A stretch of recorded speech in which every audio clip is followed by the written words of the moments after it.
Question number 4 কৈছে এটা ত্ৰিভুজ আৰু সামন্তৰিক একে ভূমি আৰু একে কালিও একে বুলি কৈছে। মানে কৈছে যে এইটো হৈছে তোমালোকৰ এটা ত্ৰিভুজ আৰু এইটো হৈছে এটা সামন্তৰিক, ঠিক আছে।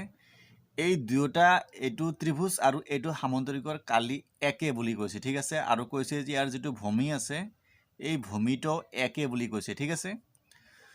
কৈছে যদি ত্ৰিভুজটোৰ বাহুকেইটা 26 সেন্টিমিটাৰ, এইটো ধৰা হ'ল 26 সেন্টিমিটাৰ আৰু এইটো ধৰা হৈছে 28 সেন্টিমিটাৰ আৰু এইটো ধৰা হৈছে 30 সেন্টিমিটাৰ, ঠিক আছে। সামন্তৰিকটো কৈছে যে 28 সেন্টিমিটাৰ ভূমিৰ ওপৰত অৱস্থিত, যিটো 28 সেন্টিমিটাৰ ভূমি আছে ত্ৰিভুজৰ, সেইটো মানে ভূমিৰ ওপৰত সামন্তৰিকটো আছে বুলি কৈছে, ঠিক আছে। কৈছে তেন্তে সামন্তৰিকটোৰ উচ্চতা নিৰ্ণয় কৰা। কৈছে ইয়াতে সামন্তৰিকৰ উচ্চতা নিৰ্ণয় কৰিব দিছে। সামন্তৰিকৰ ইয়াতে কি দিয়া দিছে, ভূমি দিছে 28, এইটো 28 মানে কি, এইটো 28 হৈ যাব। উচ্চতা হৈছে তোমালোকৰ এইটো, ঠিক আছে। এইটো হৈ যাব উচ্চতা, এইটো হৈ যাব এইচ, ঠিক আছে। এইচটো ইয়াতে উলিয়াব দিছে। তো এইটো অংক কৰিবলৈ প্ৰথমতে ইয়াতে চোৱা, যিটো ত্ৰিভুজ দিয়া আছে ত্ৰিভুজটোৰ কালি উলিয়াব লাগিব। তাৰপিছত ইয়াতে আমি যিটো উচ্চতা হয় সামন্তৰিকৰ উচ্চতাটো উলিয়াব পাৰিম, ঠিক আছে। ইয়াতে চোৱা ত্ৰিভুজৰ গতিখিনি দিয়া আছে। আমি যদি এইটো এ বুলি ধৰোঁ, এইটো যদি বি বুলি ধৰোঁ আৰু এইটো চি বুলি ধৰোঁ, ডাইৰেক্ট হিৰণৰ ফৰ্মুলাত ইয়াৰ কালিটো ওলাই যাব, ঠিক আছে। মই ওলাই তোমালোকক দেখুৱাইছোঁ। ত্ৰিভুজৰ কালিটো তোমালোকে এনেদৰে উলিয়াবা। ইয়াতে চোৱা ত্ৰিভুজৰ মই এইটো এ ধৰিছোঁ, এ মানে 26 সেন্টিমিটাৰ, বি মানে হৈছে তোমালোকৰ 28 সেন্টিমিটাৰ, চি মানে হৈছে 30 সেন্টিমিটাৰ। ইয়াতে এছ উলিয়ালে কি হ'ব, এছ মানে কি A plus B plus C by 2, 26 plus 28 plus 30, এই গোটেইকেইটা প্লাছ কৰিলে হৈ আছে 84/2।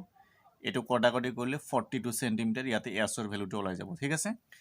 এতিয়া ত্ৰিভুজৰ কালি হিৰণৰ ফৰ্মুলা, ইয়াতে এইবিলাক গোটেইখিনি বুজিয়ে পাবা, এইবিলাক জাষ্ট ভেলু বহা হৈছে। ইয়াতে চোৱা ইয়াৰ পৰা চোৱা 42 থাকি যাব। 42ৰ পৰা 26 মাইনাছ কৰিলে কিমান হৈ আছে 16, 42ৰ পৰা 28 মাইনাছ কৰিলে 14, 42ৰ পৰা 30 মাইনাছ কৰিলে 12। এতিয়া মই 42ক ভাঙাই দিছোঁ, ইয়াতে লিখা যায় 2 × 3 × 7, মানে 2 ৰ 3 গুণ 6, 6 ৰ 7 গুণ 42। এতিয়া 16ক লিখা যায় 4 × 4, 14ক লিখা যায় 2 × 7, 2 ৰ 7 গুণ 14, 12ক লিখা যায় 2 × 2 × 3, ঠিক আছে।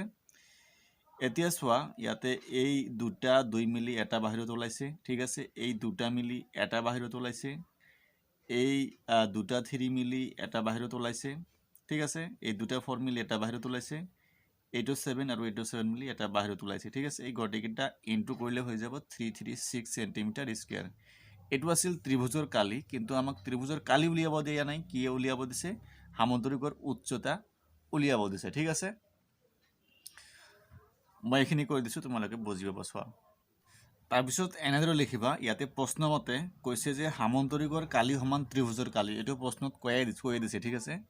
সামন্তৰিকৰ কালি আৰু ত্ৰিভুজৰ কালি সমান বুলি কৈছিল। এতিয়া চোৱা সামন্তৰিকৰ কালিৰ ফৰ্মুলা কি আছিল, ভূমি ইনটু উন্নতি, যাক আমি ইংৰাজীত লিখিলে বি ইনটু এচ বুলি লিখোঁ, ঠিক আছে। মই ইয়াতে অসমীয়াত লিখিছোঁ ভূমি ইনটু উন্নতি। ত্ৰিভুজৰ কালি কিমান পালোঁ আমি 336 সেন্টিমিটাৰ স্কুৱেৰ। এতিয়া ভূমি কিমান দিয়া আছে, ইয়াতে চোৱা এইটো হৈছে ভূমি বুলি কৈছে, ভূমি দিয়া আছে 28 সেন্টিমিটাৰ। ইয়াতে উন্নতি দিয়া নাই, উন্নতি মানে এইচ, ঠিক আছে, উচ্চতা বুলিও কয় ইয়াক। এতিয়া চোৱা ভূমি মানে 28 × এইচ 336, এইটো কটাকটি কৰি আমি কিমান পালোঁ 12 সেন্টিমিটাৰ, অৰ্থাৎ সামন্তৰিকৰ উচ্চতা কিমান হ'ব 12 সেন্টিমিটাৰ, ঠিক আছে। এইখিনিয়ে তোমালোকক উলিয়াব দিছিল। 4 নম্বৰ সলভ হৈ গ'ল। এতিয়া কুৱেশ্যন নম্বৰ 5 আমি সলভ কৰিম। কুৱেশ্যন নম্বৰ 5 চোৱা, এখন ৰম্বাছ আকৃতিৰ পথাৰত 18জনী গাই গৰুৱে খাবৰ কাৰণে সেউজীয়া ঘাঁহ আছে। এইখন এটা হৈছে কি পথাৰ বুলি কৈছে, ইয়াতে কি বুলি আছে, সেউজীয়া ঘাঁহ বুলি আছে, আৰু ঘাঁহ 18জনী গাই গৰুৱে খাব পাৰে বুলি কৈছে, ঠিক আছে। ইয়াৰ ABCD নাম দিয়া হৈছে। তাৰপিছত কৈছে যদি ৰম্বাছটোৰ প্ৰতিটো বাহুৱে 30 সেন্টিমিটাৰ, ৰম্বাছৰ ইয়াতে এইটো বাহু এইটো বাহু এইটো বাহু গোটেইকেইটা কি 30 সেন্টিমিটাৰ বুলি দিয়া আছে। জানা ৰম্বাছৰ প্ৰতিটো বাহু কি থাকে, সমান থাকে। আৰু ইয়াৰ দীৰ্ঘতম কৰ্ণটো, ইয়াতে যিটো কৰ্ণ আছে, এই কৰ্ণটো যিটো দীঘল কৰ্ণ আছে, কৰ্ণটো 48 বুলি কৈছে, 48 মিটাৰ বুলি কৈছে। তেন্তে প্ৰতিজন গাই গৰুৱে ঘাঁহনিখনৰ মুঠ কালিৰ অংশ কিমানকৈ পাব। একেবাৰে ইজি অংক হয়।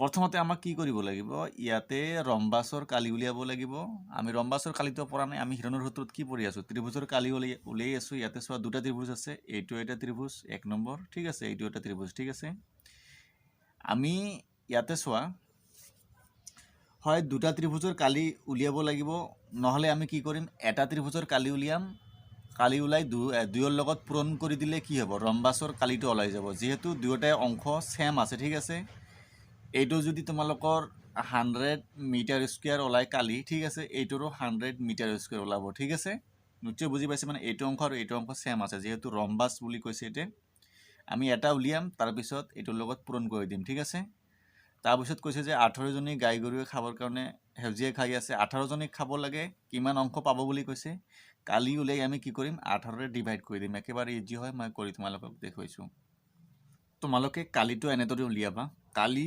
ABCD সমান কালি ABD প্লাস কালি এটোৰ নাম কি BCD অৰ্থাৎ এইটো আৰু এইটো প্লাস কৰি হ'ব তোমালোকৰ ABCD ঠিক আছে যেহেতু কৈছে কালি ABD সমান কালি BCD ঠিক আছে এইটো কোৱা নাই এইটো ৰম্বাস যেহেতু আমি এইটো বুজিব লাগিব যে এইটো সমান কালি এইটো হ'ব হৈ যাব ঠিক আছে যেহেতু গটিকেটা বাহুৰ ভ্যালু সমান দিয়া আছে এতিয়া চোৱা আমি এইটোৰ কালি উলিয়াম ঠিক আছে মই এইটোৰ কালি ওলাইছো এইটো মই A ধৰিছো এইটো B ধৰিছো এইটো C ধৰিছো ঠিক আছে এতে চোৱা ত্ৰিভুজ ABD ৰ A30 B30 C হৈছে তোমালোকৰ 48 S ওলালে হৈ যাব A plus B plus C by 2 30 30 48 108 হৈ আছে by 2 54 মিটাৰ ঠিক আছে এতিয়া কালি ABD এটো ফৰ্মুলাত বহোৱা হৈছে ইয়াৰ পৰা চোৱা এইখিনি ভ্যালু বহোৱা হৈছে 54 তাৰপিছত 54 ৰ পৰা 30 মাইনাস কৰিলে 24 54 ৰ পৰা 30 মাইনাস কৰিলে 24 54 ৰ পৰা 48 মাইনাস কৰিলে কিমান হৈ আছে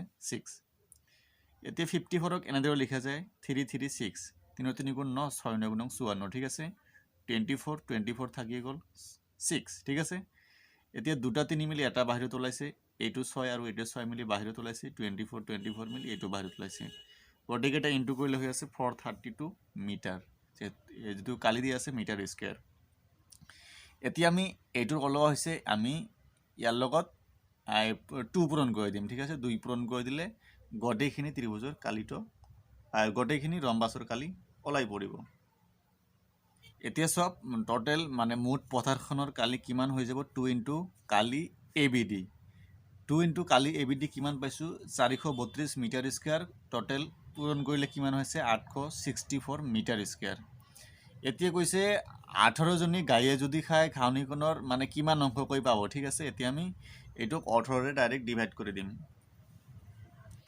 তাৰ পিছত এনেদৰে লিখিবা প্ৰতিজনী গাই গৰুৱে ঘাউনিখনৰ অংশ পাব এটো যেটো আমি টোটাল কালি পাইছো তাক কি কৰিবা 18 ৰে ডিভাইড কৰি দিবা এটো ডিভাইড কৰিলে হৈ যাব 48 মিটাৰ স্কয়াৰ এইখনিয়ে তোমালোকক কৰিব দিছিল কোৱেশ্চন নম্বৰ 5